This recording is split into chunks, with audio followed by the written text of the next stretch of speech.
This is the 21st season of Bass Talk Live. BTL is presented by Bass Cat Boats, Strike King Lures, AFTCO, Pro Guide Batteries, Spro, Gamakatsu, The Bass Tank, Denali Rods, Beatdown Outdoors, and Sunline. BTL coming at you.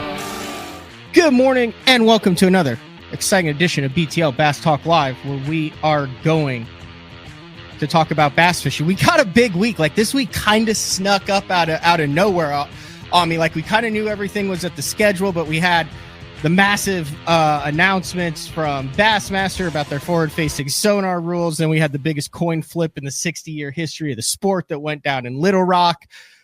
Potentially more on that later this week and into next week. But kind of in the mix of that, you had the MLF Invitational Championship, $100,000 going down on the Crosse. You also had Team USA that was dealing with a really scrappy Team Italy over in South Africa, where they're fishing for what I thought I did not expect, that spawning bass.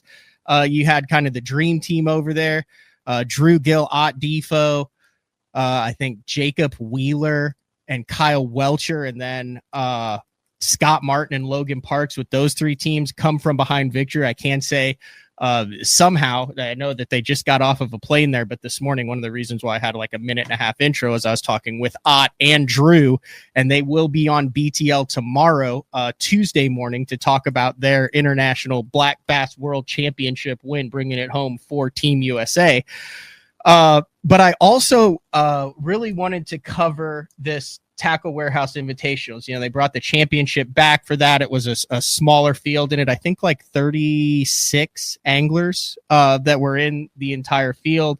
I was interested to see how Bank Shaw would do in this. You come off of the most dominant season, and you can even throw that back to the old FLW days for the FLW tour that he had ever had. And it looked like he had a shot to win this one too. But when it was all said and done, I'll tell you what, the Mississippi River local advantage still plays. And Steve Lopez, who narrowly had an invitational win a couple years ago, when Matt Steffen, and I wonder, I think Steve was I don't know if he was in the lock or he was the guy who didn't go to the lock, but it was super close on that deal. Remember, they had that whole lock deal where they were like, hey, no one's going to get back and we don't know who's going to win the tournament. And then rumor has it Tom Mansour made a couple calls. The locks magically open like the parting of the Red Sea, and the guys all made it back in. But Steve Lopez probably, well, I'm looking down the list of that. He had to have been the favorite local in the field coming into this event. And as Jody White said, when I talked to him on the phone, he said he had the perfect game plan. And that is why Steve Lopez is sitting in the parking lot in La Crosse, Wisconsin, about to film another episode of Day 5, and is $100,000 richer. First of all, thanks for jumping on BTL. First time on the show, and thanks for taking a couple minutes to chat. I know you just won. You've got family. You've got all that. Big shout out to MLF for allowing us to jump on. We're going to get you for a couple minutes, then have Jody for a couple minutes and kind of get it. So big win, Steve. Yeah, what a big win. Thanks for having me on. Been a long time fan. Had to sit here 2 years ago and, listen to Matt Steffen and his victory. And, shout out to him for not fishing this one, because I don't know if I would have won if he was fishing, but he's a good guy. And what a great win. And thanks for having me on. Talk a little bit about it. Like, it wasn't a blowout win at all, just about a pound over Bank Shaw. You saw a number of anglers that looked like they were going to be hard to beat in this one. You knew it was going to come down to a pound, but just kind of walk through your game plan going into this tournament on the river, which I would imagine as many derbies as there's been on there with the Elite Series, had to be hard to try to figure out something that gave you a local advantage with that much info out about it. Yeah, there was a lot of information out there. Going into the tournament, it was perfect conditions for practice, and looking 3 days in advance, there was a big front coming through, and looking at water progressions going down. That's how I kind of practiced to find fish that were coming to me instead of leaving. And I saw that coming along as the tournament was progressing. And just, on the river, somebody usually on day one, a couple people have a big bag, but it kind of compresses as day 2 and day 3, continue to go, and weights get really tight. Did you think you'd be able to win this event without weighing in a 16-pound bag? You went 16.2, 16.3, 16.10, or did it kind of surprise you that solid consistency without an 18 and 19, even a freak show 20 mixed in there, got the job done?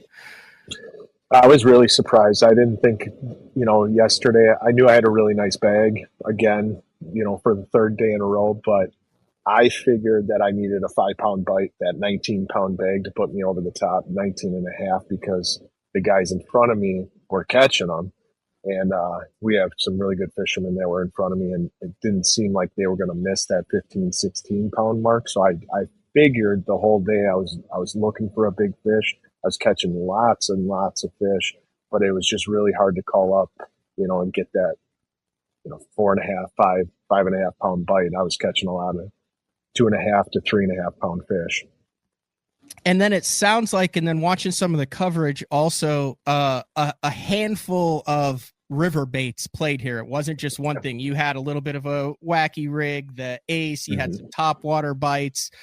Was it a mix and match, or was that kind of your plan going in, like, hey, I'm going to have to catch a couple key fish every day on a couple different key baits? Yeah, because the conditions changed completely for practice. It was flat, calm, 75 degrees. They were eating a frog. I had a special mat in it with 24 pounders in it, and 30, 40 mile an hour winds. I thought if it didn't move, it was going to be bonanzas on day one. And I just knew in the bottom of my stomach and in my heart that those fish were not going to be there. And I really spent an hour and a half the first day looking for them, but I practiced for those changing conditions, and I caught fish. It was windy on day 1 and 2, and then it slicked off halfway through day 2, and I was able to slow down on them. But I caught a lot of fish on moving baits, which I didn't catch a fish in practice on a moving bait on day 1, and that kind of saved me. I picked it up in first cast. I caught a 3-pounder and then a 4-pounder, and I was like, oh, they're eating the chatterbait on day 1. And then day 2, I kind of ran the same pattern, and day 3, I got out of the lock and the water raised, and I was able to see the lake and all the way across it with not a ripple on it. And I knew what I had to do on day 3 is slow down and pick that area apart that I didn't know the winning fish were there, but I knew a lot of fish were there. Mm-hmm. I'm scrolling through some of these pictures here, and it's always cool to, heck, you're 24 hours after this thing, looking at you, $100,000 check, your family up there and like that. And like I said, I called Matt Steffen and I was like, weren't you the one who broke Steve Lopez's heart when you won that last one? And he's like, yeah, dude. He's like, I was super happy to see him win. He's a good dude. He's like, he's got a heck of a story too. Like he grinds it out. Basically, you have had a really solid job, and then you went and fished. You were like, hey, I'm in a time of my life, I'm going to do it. You went and fished for a couple years. Then were so good at that job, they begged you to come back this year. So you went back to work, and now you just won $100,000. Is that a roundabout way that it went down? Yeah, I don't like to use the word beg, but they asked me to come back, and I obliged. But yeah, that's kind of how it went. I believe that, in order to be great at something, you have to go all in, and I wasn't getting any younger, and this sport is a young man's sport. It takes a lot of hours on the lake and a lot of sacrifice and commitment. And in order to do that, I had to quit my job, which was, hours and demanding at the car dealership. And, in order for me not to be selfish with my family, I asked my wife, and we talked about it. We rented our house for a year. We bought a camper, traveled the country and fished for it was supposed to be a year, and we liked it so much that we asked our renters to do another year because they were good people, and we did it for another year. And yeah, otherwise I don't know if I could have been away from my family for the weeks on hand. 15 tournaments a year was what I was fishing the last couple of years, and no, that's really trying on a family and being away from. But I got to travel the country with my daughters and my family the last 2 years, and full circle. We just got back into our house. The job asked me back. I've been working for the last 6 months, flying back and forth, fishing and working, and back in La Crosse, and moved up one place for a win. So the way I understand this, did you just sneak into this championship like by a couple points at the very end of the year? Like I was just doing a little research before, and I was like, wait a second, I think you qualified by like maybe less than 10 points for this, which came down like to the very end of the season. Am I right on that? You are 100% right on it. I qualified on the last day. I wasn't even qualified until the third day. And the crazy thing about it is, you know, there was some people that actually dropped out of the last tournament. I don't know if they had family obligations or what it was. So I don't even know if I was going to make it, if those people who were ahead of me were actually in, and if they would have finished better at the St. Lawrence River. I don't even know if I would have been here, but I guess I was supposed to be here in God's plan, and this is where I'm at, sitting here doing BTL on a Monday morning with you. Yeah, it's crazy if you go back and think about it. Like you think of like Duckett's fish in the Classic through the mat, that 6-pounder that he caught when he won that on Lay Lake, I believe. It's like, you know, if that fish comes unbuttoned, if he pitches 6 inches to that, then Duckett's just a millionaire tank leasing business owner who fished in the Bassmaster Classic. And you don't know you. There's also, you know, Skeet Reese talks it like there's those one like little moments. And I'm looking, I mean, like grinding out 18 pounds a day on the St. Lawrence River doesn't look that impressive, especially with what the St. Lawrence River has been passing out. But, you know, you had 18.6 on that second day. And if you had 17.6, that's 8 points, and you're not sitting here. So it's crazy how like just little bitty decisions can have such big impacts going into the future.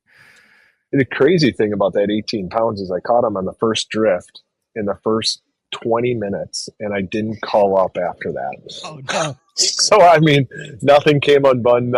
I'm sitting here. I'm like, I'm feeling good about this. And then I didn't catch anything the rest of the day. I was like, I don't know how I feel about making the championship anymore. So I really wanted to get back here and, you know, in front of friends and family, and just a truly amazing week.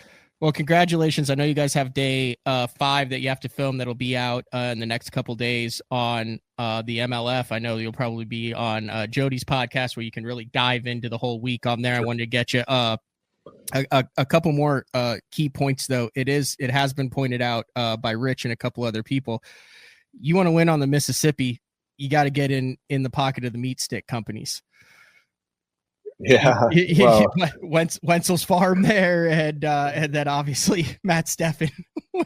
I guess you just got to be a part of the meat stick companies to win on the Mississippi. Yeah, Wenzel's Farm has been my title sponsor. They're truly the company that allowed me to take a chance on me and leave my job and secure this, you know, the last 2 years on the road, and that's just amazing that we were able to partner together, and my daughters and my wife and myself, whether we do good or bad, every single tournament, we're out there doing work for them, you know, handing out meat sticks and representing the company the best we can.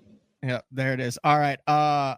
I appreciate it. What I want to do is hand it off to Jody White. I'll take a quick break, and then when we come back, we'll do a little wrap up with Jody White, and then you guys will get out and you can give everyone your GPS coordinates for the best spots on those pools of the Mississippi. That's how that works on day 5, right?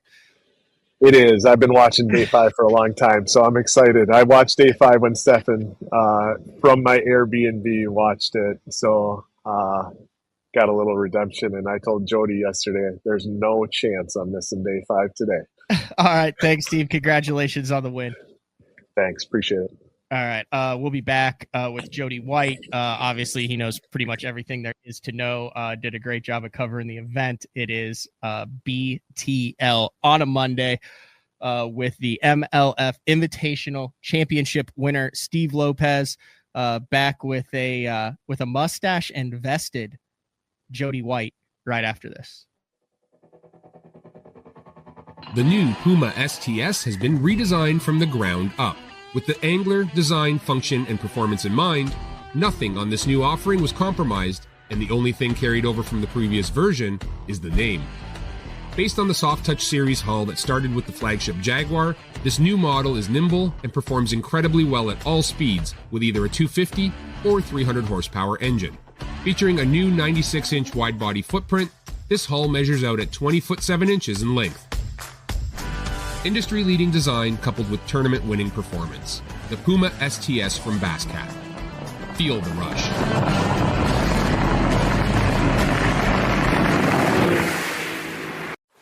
When I'm in a tournament, conditions are constantly changing and every second matters. With the Deep Dive app, I can instantly pull up all the current lake conditions all in one spot. So no more looking at weird government websites. In just one quick glance, I have water clarity, water level, wave forecast. It's all right there in the Deep Dive app. Download the Deep Dive app and get all the tools you need to put together an awesome tournament.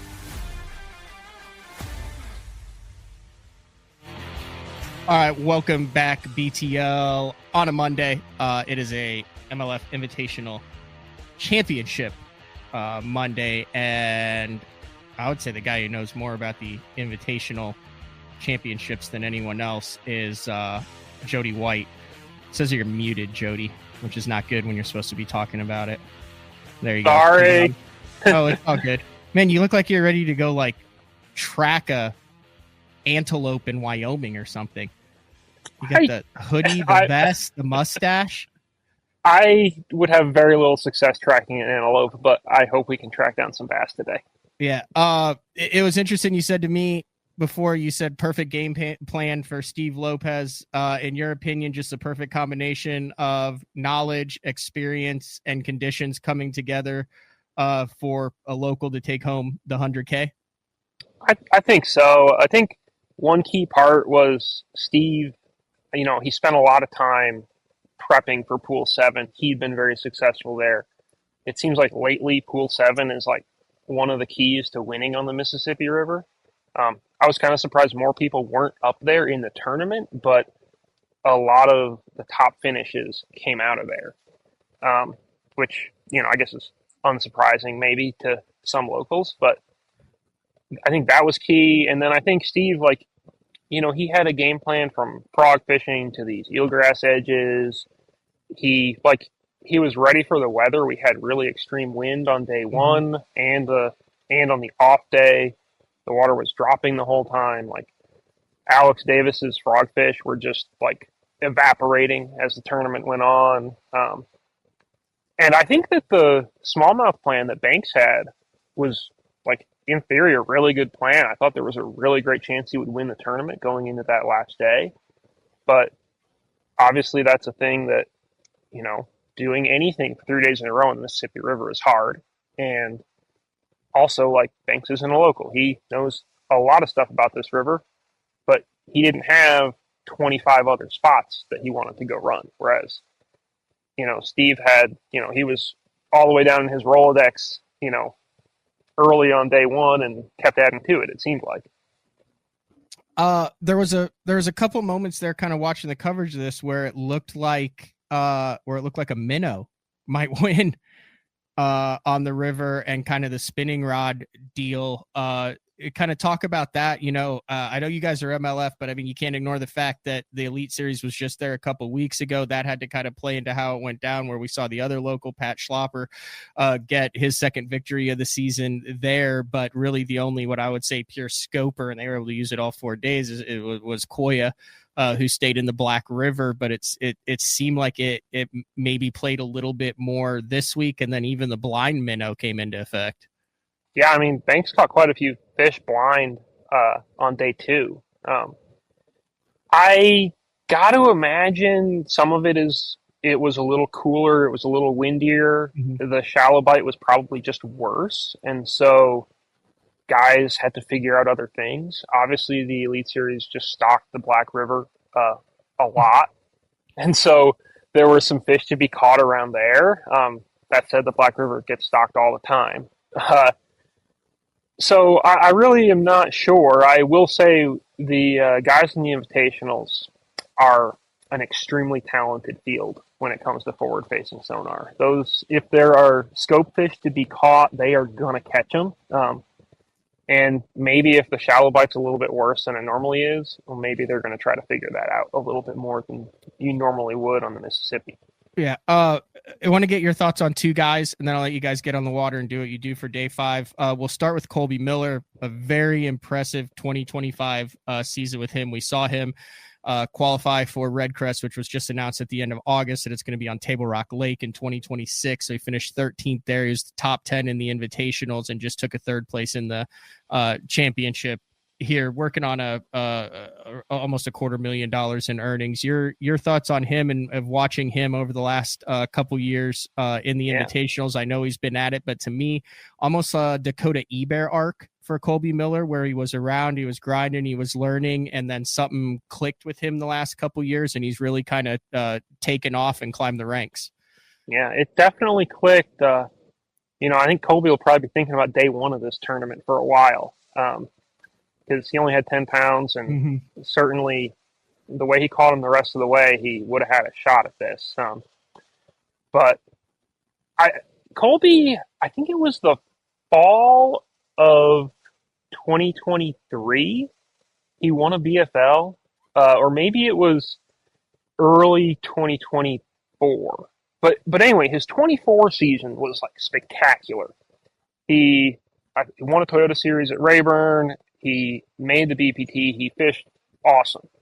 And then this year, like, he has kept it rolling incredibly. And, when he was qualifying, you probably could have said that, he's doing it all on scope, et cetera, et cetera. And then this one, he had the biggest bag of the tournament, punching.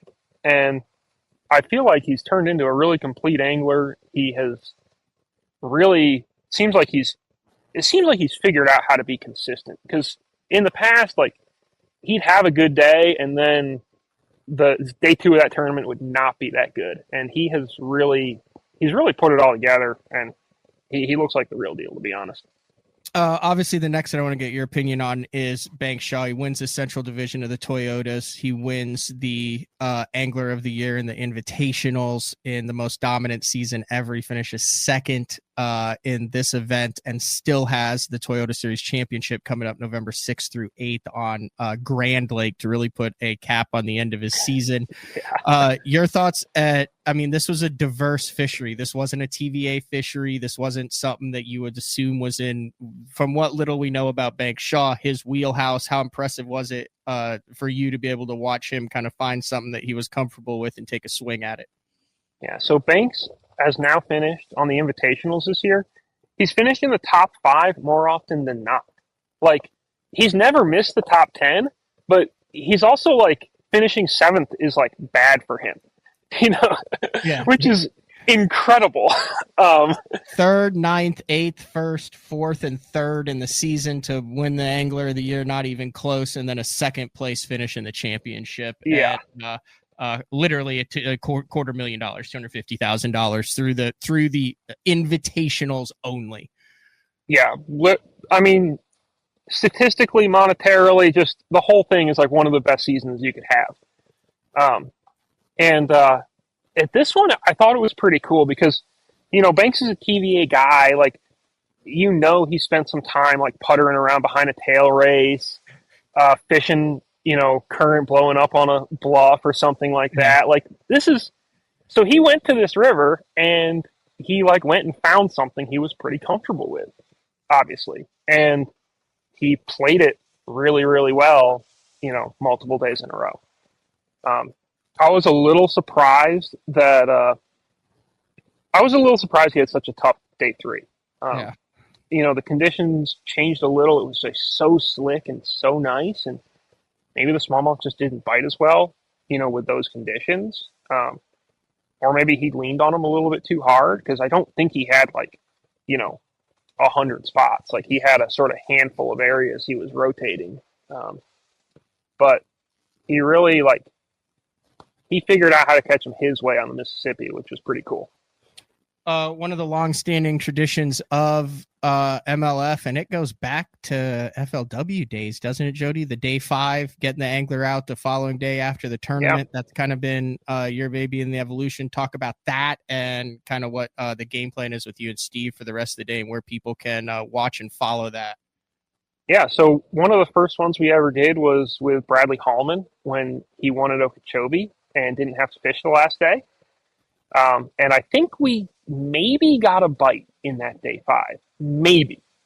But what we always do, and the name has evolved a little bit, and really we should probably change the name because we don't have 4-day tournaments hardly at all anymore. So maybe it should be day 4. But day 5, we go out after the tournament. Right now, myself and Rob Matsura behind the camera, put it together. And the theory is we're going to take people out and show guys how the pro just caught them, how they just won the tournament. And footage of the very first day right there. That's with FLW fishing back in the day. Yeah. Follow us. I probably should lose some weight, huh? That's you? Yeah, that's me. Oh, yeah. You look like you were like a marathon runner back then. Yeah. Well, I guess probably a couple too many gas station sandwiches. I am right there with you, dude. I cannot pass up a roller item at the Quick Trip. Dude, Quick Trip. I love it. Look at Holman there, too, though. Yeah, this is way back. And, I mean, this was when he was running the Phoenix on the FLW Tour, and it was like a weird thing to do. And now this tournament was just presented by Phoenix. So, also, I guess and I think we did this out of one of the FLW boats. I think it had like a Walmart wrap or something on it because he had broken the steering cables on his motor guide on like the last day of the tournament, if I remember correctly. Yeah, and was like drifting into the mats he was flipping. Yeah. No, I totally remember that. Very cool. So anyway, that's been going on. That's a tradition that thankfully MLF has done 2 smart things. They've kept you and they've kept day 5. Hey, I know that makes you uncomfortable to say it, but you are a exceptionally valuable asset with what you cover. There is no one. Rob Newell does a kick-ass job as well at whatever he does. He's been around. He's an icon in the industry, but whatever they're doing, they need to pay you more next year. Well, that would be fantastic. I'd spend it on fishing tackle. I will say Tackle Warehouse has been key in keeping day 5 around because it does cost money to make.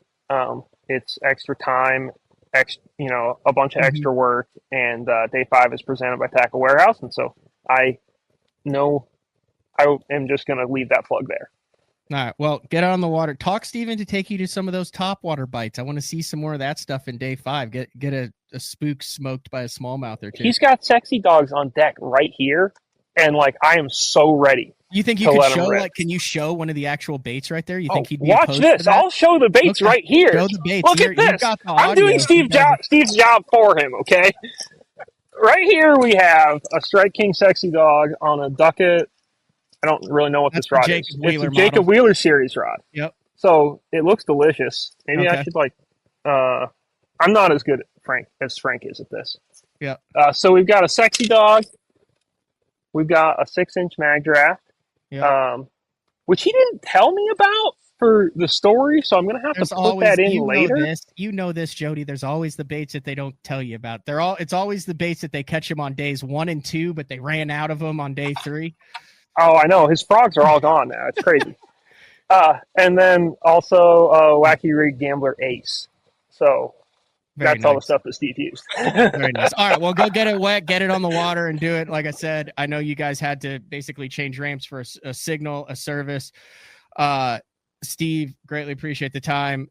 Jody, appreciate the time. MLF, appreciate the time for letting us do this. And this will be up on MLF and on the YouTube, MLF YouTube, and all over the place here in the next couple of days. And then what's your podcast that you do? There are a couple people that were Pirate was asking about that and where they can listen to it. It's the MLF Bass Fishing Podcast, and it is available wherever podcast is sold.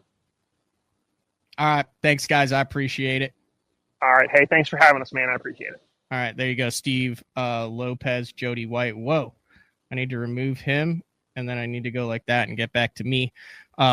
That's really cool to get the guys on right after that. Greatly appreciate that. All right, we're going to take a break. When we come back, we will dive into a little bit more. It'll be a little bit shorter show today. We do have Ott Defo and Drew Gill on, and I never thought I would see the day where Ott is like the senior statesman in this, but they were fishing. I believe Drew was calling him Uncle Ott.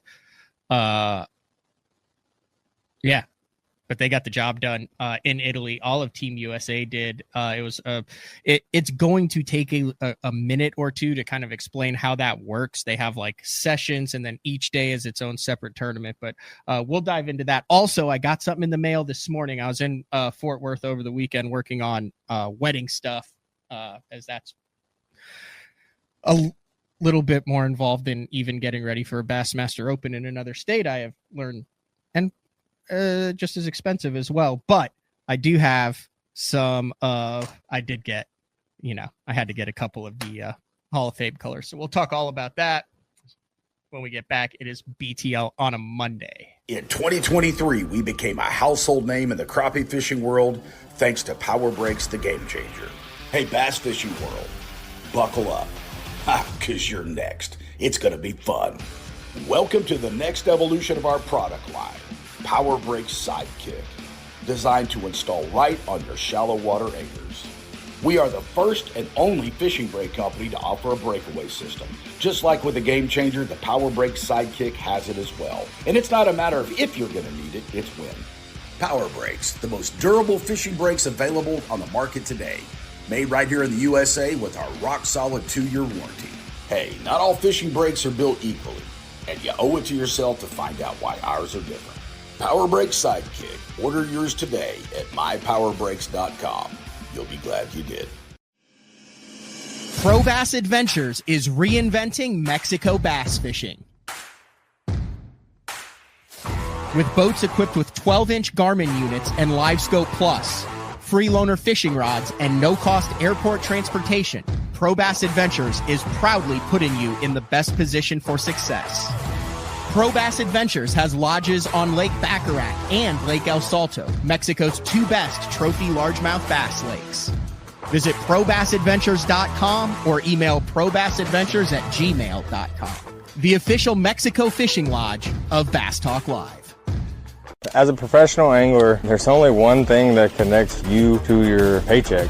Probably the most crucial part to tournament bass fishing. I use Sunline because they have a line for every application. Shooter, FX2, All Might, super light line, big stuff, big sticks. Sunline has you covered.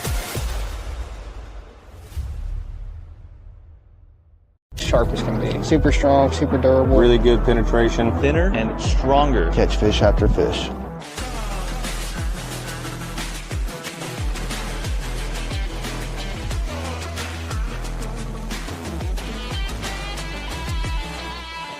I want to make sure that I'm using the best stuff possible. World's finest hook. World's finest hook. Gamakatsu.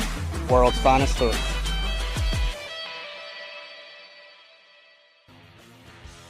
All right, welcome back. BTL on a Monday. Yes, I do. Like, I struggle on how much I should or shouldn't talk about college football. It always bugged me when Mark would talk about stuff that wasn't fishing. That's why I kind of try to say, hey, we're going to talk about bass fishing. He would add the or anything else. He had like the Vision Hill show, and then him and Zone actually had like a sports show that was unrelated to it. But I do find, and it's kind of cool, Oklahoma was in the Big 12 for so many years, and, other conferences before that. But I kind of grew up when I went to OU, the Big 12, but there wasn't a whole lot of teams, outside of, Texas and stuff, but you're talking Kansas State, Kansas, Nebraska before they went to the Big 10, Iowa State, Texas Tech, like those. So there wasn't like these massive rivalries where you were like, oh, that's a buddy that fishes that's like a diehard fan, like a Robert G of a Tennessee. Or so we get in the SEC, and now we've got all these matchups, and now OU's pretty good. So it was funny. I had quite a few PTL listeners and anglers and stuff. We were talking about that OU Michigan game, only the first time that they'd actually ever been to historic Owen Field in Norman. So I'm gonna wear the OU stuff as long as they keep winning.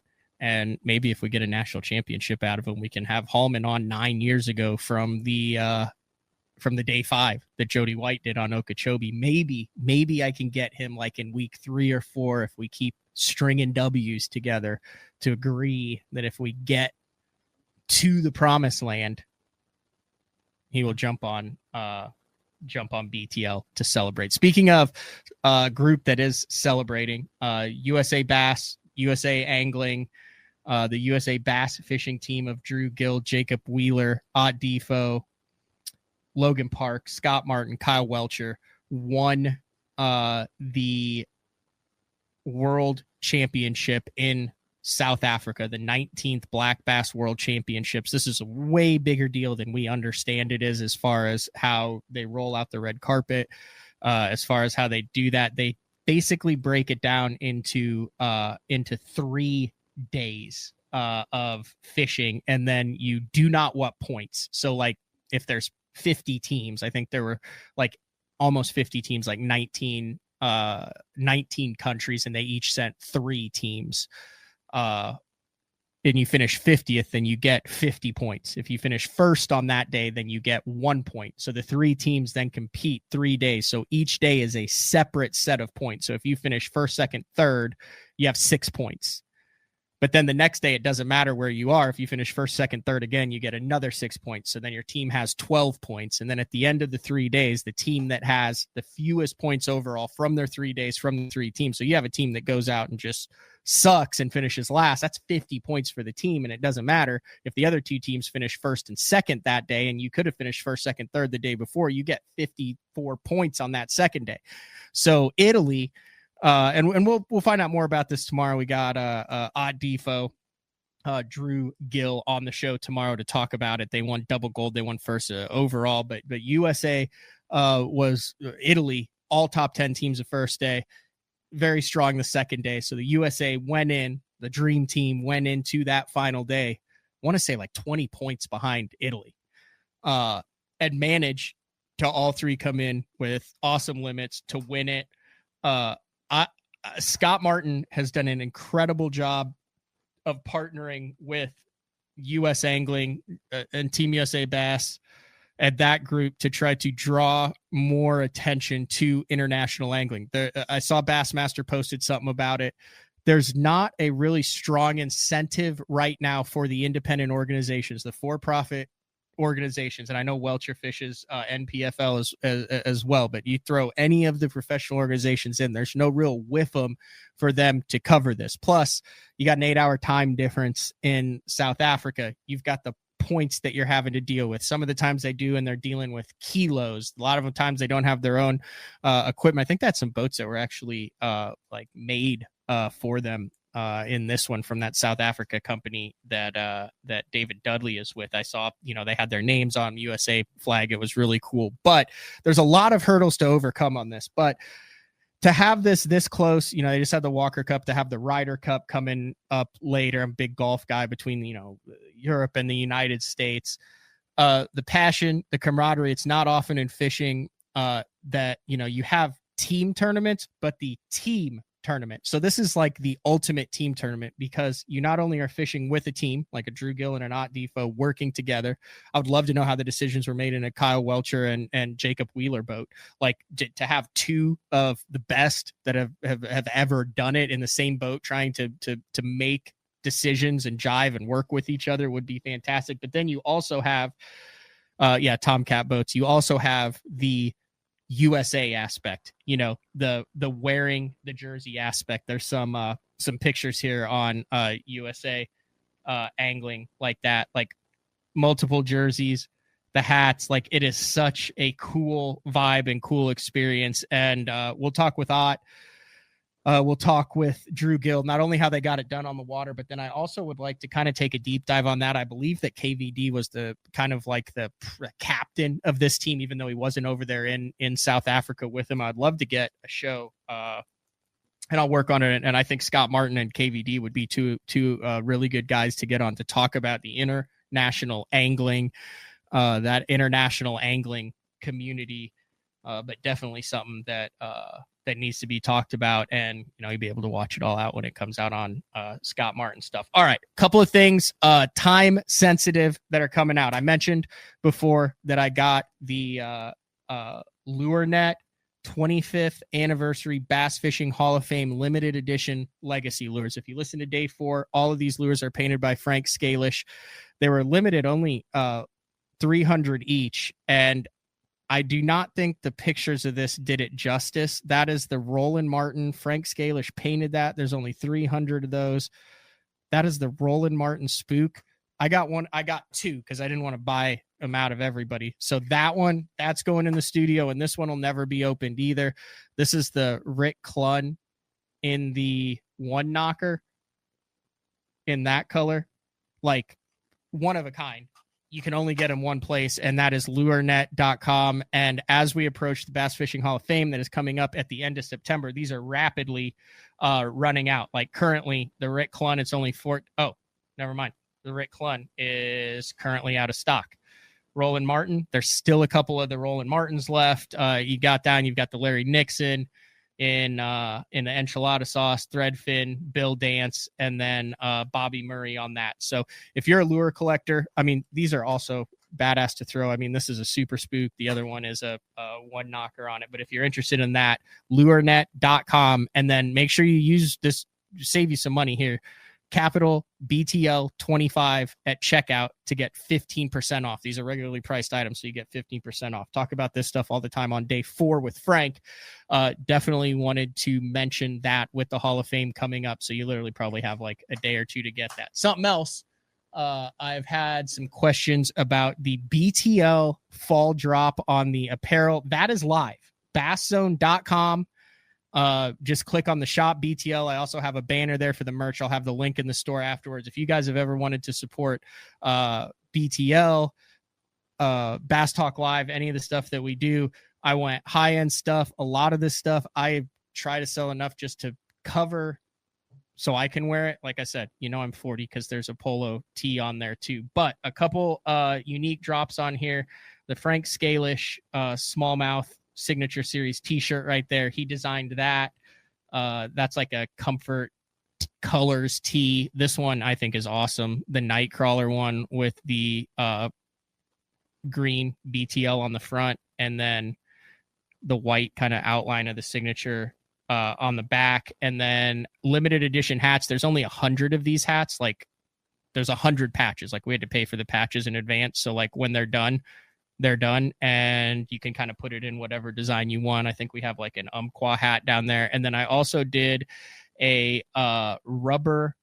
Richardson rubber patch hat, PVC patch hat like that. So that is a PVC patch. There's only 100 of those too. I got to call Catherine here because she has one mislabeled. The Richardson should only be $30 too. It says 45, and then some other stuff. So if you've ever wanted to support, some t-shirts, support BTL. That is only open through September 21st, and then it goes away. The way that I'm able to do this is I work with them. They open up the store for 2 weeks. Then once the orders are all in, they print them and they send them. So that's pretty cool. We got some really cool stuff coming up. I'm just going to leave it at that. Next Monday show, I'm working the rest of the week. A very excited show with someone who you have not seen do the media circuit, and I don't believe is doing the media circuit, but very excited and interested to work on this show that should be coming up next Monday. The Bass Fishing Hall of Fame is coming up. I know that on the 22nd, I believe that auction will be open. There'll be some stuff from Frank Scalish. There'll be stuff from Core Tackle. There'll be stuff from BTL. All that goes to support the Bass Fishing Hall of Fame. And then also another very exciting announcement. If you remember last year, boy, I might have scheduled too much because I get married on the 20th. Okay. If you remember last year, Matt Steffen and I did the Master Angler Quest, and he came to Oklahoma for 4 days, and we tried to catch in fishermen. Master Angler has their, it has to be this number of inches caught on artificial and things like that. And we drove, I think we ended up driving about 1,600 miles total and fished for some astronomical amount of time in October, but we hit the worst conditions. We both ended up catching a master angler crappie. We were both a 1/4 inch shy on the hybrid white bass, and then Matt lost a master angler largemouth bass.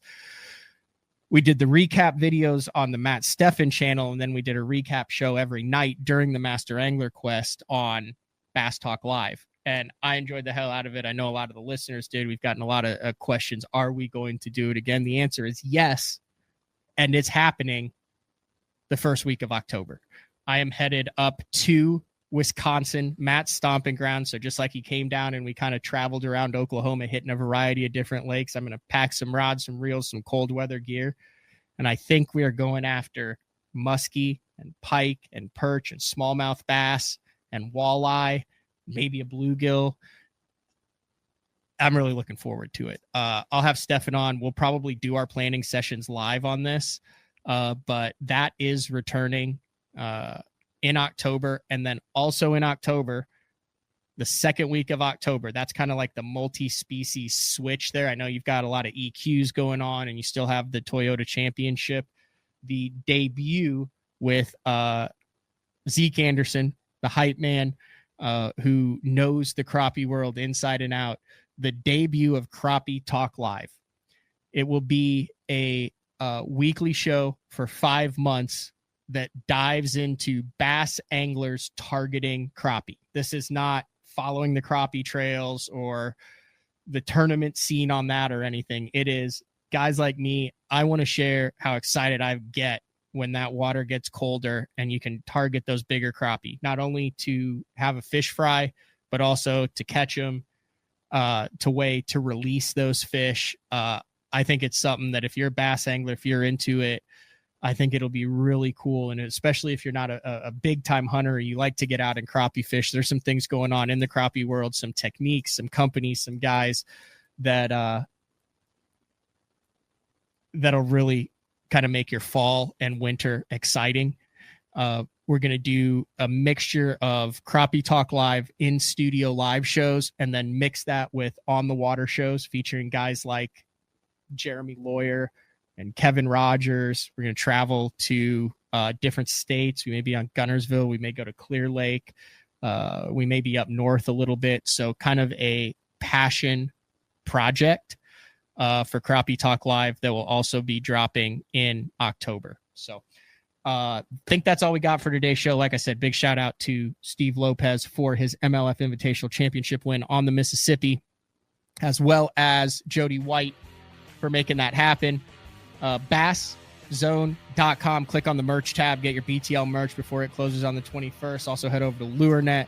Pick up a couple of the Hall of Fame Signature Series colors. Defoe, Drew Gill, double gold medalist tomorrow. We'll talk to everybody then. See ya.